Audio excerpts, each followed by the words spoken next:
नमस्कार, बहुत स्वागत है आपका। आप देख रहे हैं ग्रैंड धर्मा सन्मार्ग। नवरात्र के छठे दिन माँ कात्यायनी की पूजा होती है। कात्यायन ऋषि के घर पर माँ कात्यायनी का जन्म हुआ था। माँ की 4 भुजाएं हैं, जिनमें अस्त्र शस्त्र और कमल का पुष्प है। माँ का वाहन सिंह है। शास्त्रों की माने तो जो भक्त माँ दुर्गा के छठे विभूति कात्यायनी की आराधना करते हैं, माँ की कृपा उन पर सदैव बनी रहती है। और शास्त्रों में माँ षष्ठी देवी को भगवान ब्रह्मा की मानस पुत्री माना गया है।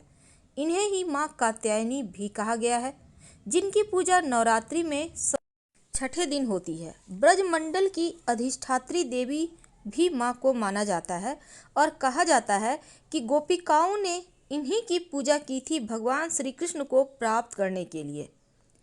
अगर विवाह में बाधाएं आ रही हो तो नवरात्रि में माँ दुर्गा के जो छठा स्वरूप है माँ कात्यायनी, इनकी पूजा बहुत महत्व रखता है।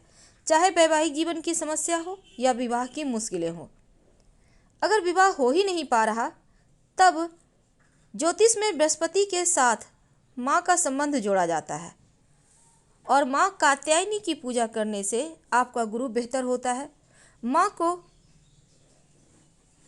छठे दिन श्रृंगार की वस्तु जरूर अर्पित करें और फिर किसी सुहागन स्त्री को दान कर दें। कुछ अपने लिए भी रख लें।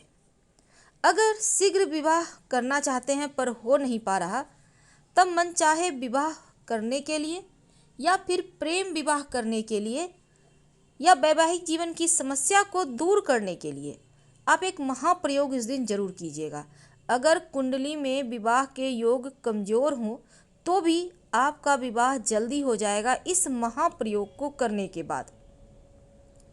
गोधूली बेला यानी कि शाम के समय, छठे नवरात्रे के दिन शाम के समय स्नान करके पीले वस्त्र या लाल वस्त्र धारण कीजिए और फिर माँ की पूजा करने बैठिए।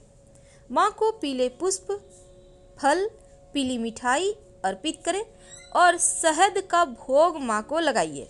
शहद मिट्टी के बर्तन में या फिर चांदी के बर्तन में उनको भोग लगाइएगा। इसके बाद माँ को सुगंधित वस्तु अर्पित करें और माँ से प्रार्थना करें। माँ कात्यायनी के मंत्र का जप करें। अगर शीघ्र विवाह करना चाहते हैं, तब माँ को गोधूली बेला में ही आप एक घी का दिया जलाएं उनके सामने और 3 गांठ हल्दी की माँ के सामने अर्पित कर दें। इसके बाद मंत्र जप करें। कात्यायनी महामाये महायोगिन्यधीश्वरी नंदगोप सुतंग देवी पति में कुरुमते नमः। 108 बार इस मंत्र का जप करें। शीघ्र विवाह आपका होगा। और जो हल्दी की गांठ आपने माँ को अर्पित किया है, इसको अपने पास रख लें। जब विवाह हो जाए तो बहते जल में प्रवाहित कर दीजिएगा। अगर लाख प्रयास के बाद भी विवाह तय नहीं हो पा रहा हो, तब जल में हल्दी डालकर सूर्य को अर्पित करना शुरू कर दें और जो लोटे के किनारे पर हल्दी लगा है उसको अपने कंठ पर लगाएं। और हर बृहस्पतिवार को इस छठे नवरात्रे के दिन से शुरू करके माता रानी को पीले पुष्प आप अपने घर में ही अर्पित कर सकते हैं। अर्पित करना शुरू कर दें, आपका विवाह शीघ्र हो जाएगा। इस दिन महा उपाय किया जाता है। अगर जीवन में बहुत मुश्किल हो, बहुत परेशानी हो, तब शहद की एक शीशी ले लें। कांच की शीशी हो तो ज़्यादा अच्छा। अब इस शहद की शीशी में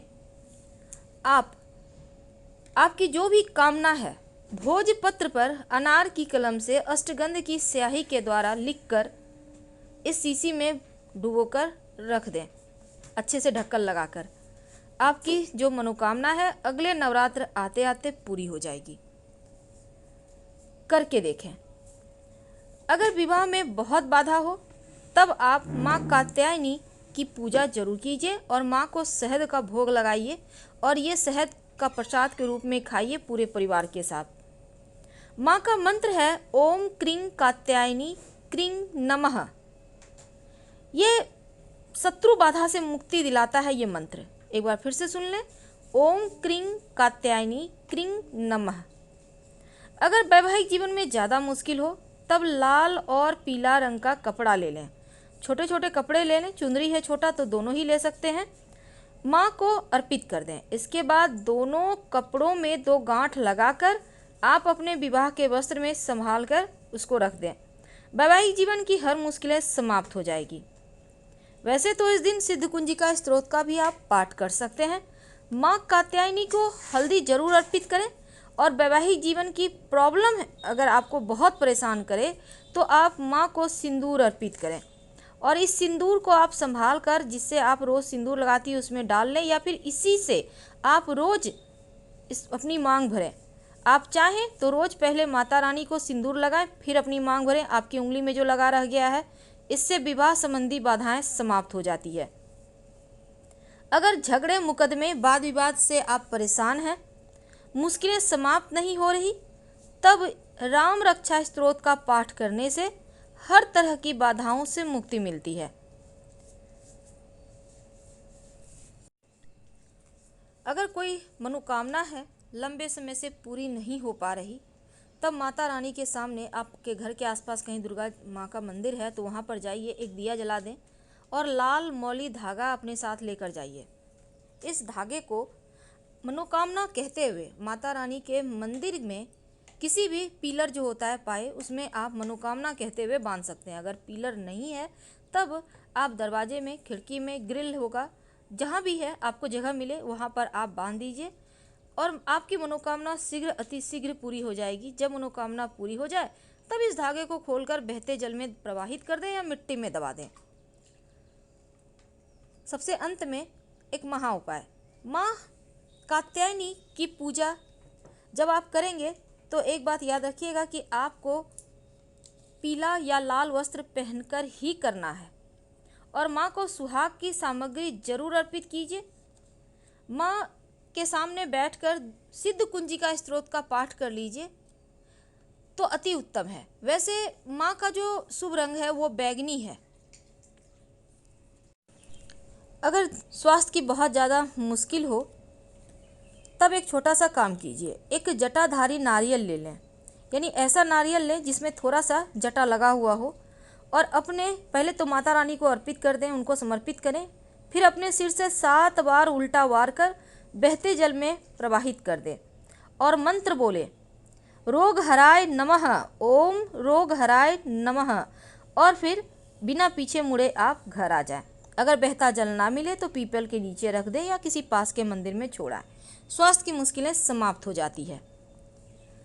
लेकिन कई बार होता है आपकी उन्नति नहीं होती, लाख प्रयास कर लो पर जहाँ से चले हैं वहीं रह जाते हैं। तब एक छोटा सा काम कीजिए, एक पान का पत्ता ले लें, पान के पत्ते के दोनों तरफ एक एक बूंद सरसों का तेल लगाकर आप माता रानी के सामने अर्पित करें और वापस से लाकर रात में सोने के पहले अपने सिराहने रख लें और अगले दिन इस पान के पत्ते को माँ दुर्गा के मंदिर के पीछे रखाएं। फेंकना नहीं है बल्कि संभाल कर पीछे रख दें, बिना पीछे मुड़े घर आ जाएं। आपके उन्नति के मार्ग खुलेंगे, बंद किस्मत के ताले खुल जाएंगे। फिलहाल आपसे विदा लेंगे।